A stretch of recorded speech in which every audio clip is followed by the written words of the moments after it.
বাংলাদেশে বাংলার জমিনে জেনা করা যতটুকু সহজ কাজ, তার থেকে দ্বিগুণ গুণ সহজ কাজ হচ্ছে ধর্ষণ করা।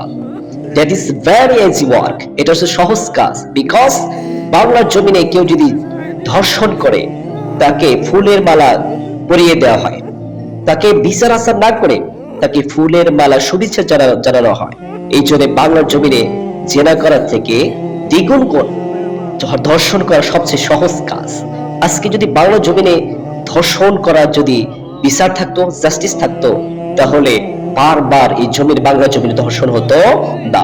পবিত্র মাস রমাদান মাস, এই রমজান মাসেও আমানা নামে এক মেয়েকে ধর্ষণ করা হয়েছে। আপনি চিন্তা করেন কেন যেটা এই মাহে রমাদান একটা শ্রেষ্ঠ মাস, সেই মাসে রেহাই পাচ্ছে না আমার মা বোনরা। এই বাংলার জমিনে যে যিনি প্রধানমন্ত্রী হয়েছেন, আপনি তখন সফল হবেন যখন খুব ধর্ষণ, রাহাজানি, চিন্তায় এদেরকে যখন আওতায় এনে জাস্টিস করবেন, তখন আপনি সফল হবেন। এর আগে আপনি সফল হতে পারবেন না।